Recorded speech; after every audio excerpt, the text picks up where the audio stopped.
It was upstairs, downstairs, a lady went on her shoes of leather, oh. 'Twas a cry from around the door, she's away with the raggle-taggle gypsy, oh. Aquella història irlandesa es posa sovint com a exemple per definir la resiliència extrema, la capacitat dels immigrants procedents d'un entorn complicat per superar les dificultats en el nou. Encara avui dia, l'èxode migratori continua sent el tema de moltes cançons populars, com les que avui toquen i canten els Stompers, el grup més veterà de música irlandesa al nostre país i que han reunit en un espectacle anomenat justament El viatge, en Taistal.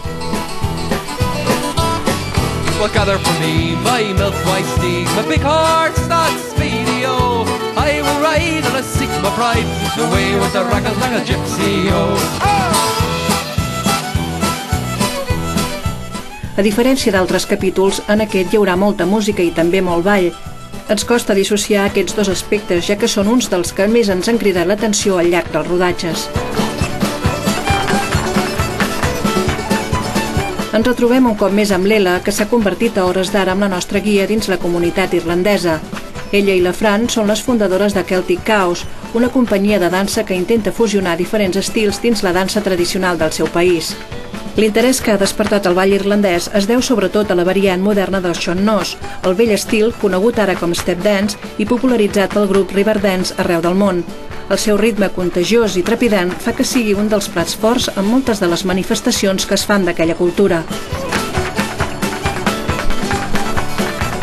Ens fixarem ara en Brian, l'intèrpret d'aquest tambor de marca anomenat Borran, un dels més habituals en el repertori clàssic.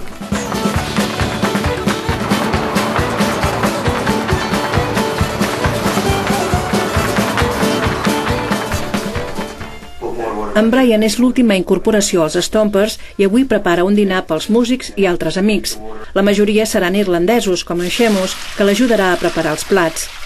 Els pares d'en Brian van estar-se fa uns quants dies a Barcelona i, com acostumen a fer tots amb els fills que estudien o treballen lluny de casa, li van portar un munt de productes del poble, en aquest cas de Dublín, com aquest tros gros de pernil desossat i lligat amb la corna. En Brian l'ha conservat amb aigua i sal i aquesta nit l'ha canviada per evitar que quedi massa salat. Sí. El tros de bacon més car que han comprat mai, perquè anem a l'avió i l'hotel i tot això, però van passar una bona estona aquí i sí, les agrada molt. El pernil s'ha de deixar un parell d'hores al foc abans d'enfornar. El brou s'aprofitarà per bullir-hi col, un dels ingredients que l'acompanyaran. Davant aquesta llarga perspectiva, convé agafar-s'ho amb calma i això vol dir temps també per xerrar una estona i per assaborir una cervesa, dos ingredients imprescindibles per aconseguir el que a Irlanda s'anomena el crack, una expressió que combina el bon rotllo i la bona companyia i que es fa servir sobretot per definir l'ambient dels pubs. El que es diu en gàl·lic és el crack del pub, l'ambient és molt diferent. Y encara que tens pubs irlandesos aquí, no es un mateix. Es el centro de la comunidad, sí, el pub. Sí. Pero en muchos pueblos hay más pubs que casas.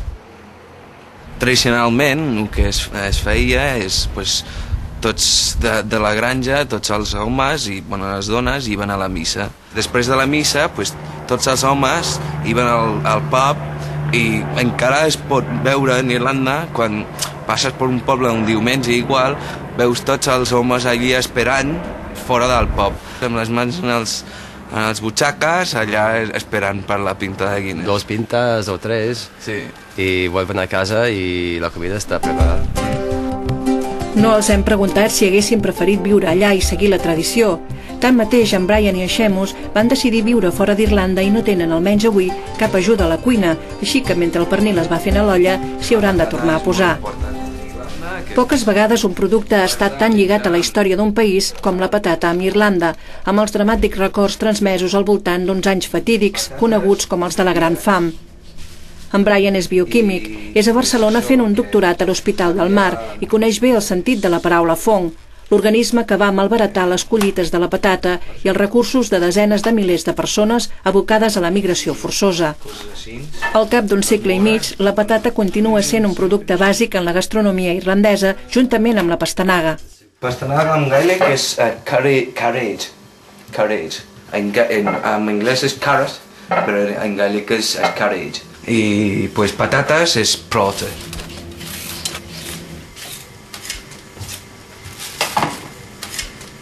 Abans del descobriment d'Amèrica i potser fins ben entrada a l'edat mitjana, l'illa d'Eire, la terra més emblemàtica de la cultura celta, no tenia gaires recursos culinaris, només unes quantes verdures, cereals i productes làctics, i aquests sí, força abundants com encara ho són avui dia. Totes aquestes verdures seran la base d'una sopa.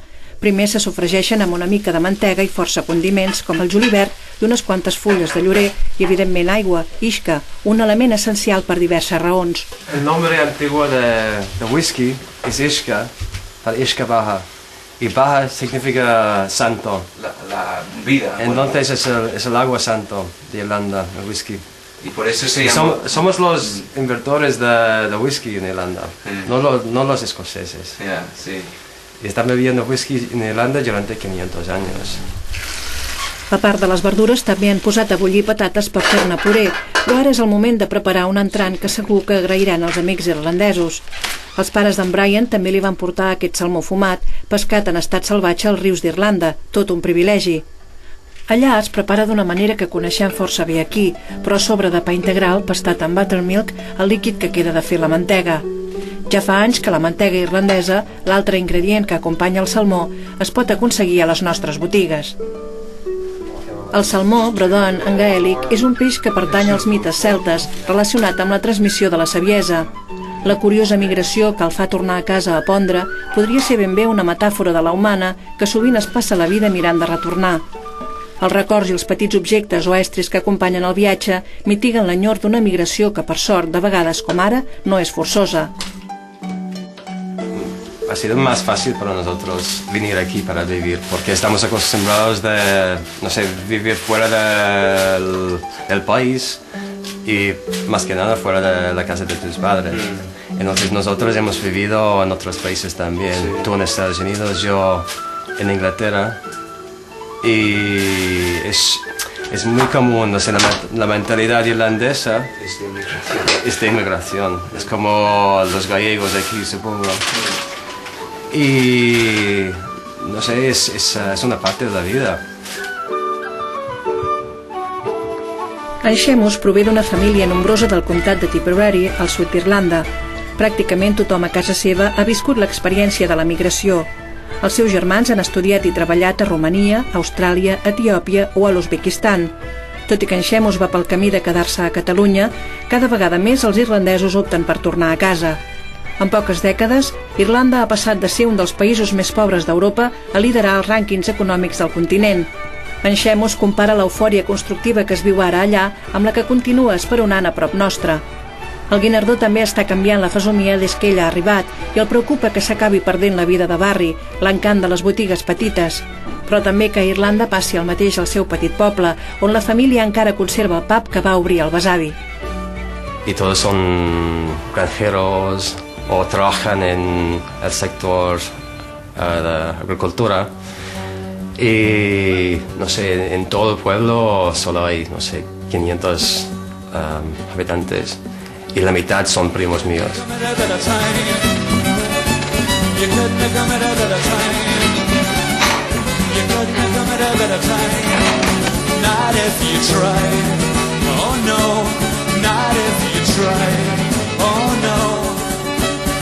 It's a present from my brother, so I would never forget my origins. Kurt Millefolte, 100.000 benvingudes. Una expressió de l'hospitalitat celta que no pot faltar a les cases irlandeses i que just ara, a casa d'en Brian, dona pas a l'arribada de l'Eoin i la Nia, els primers convidats.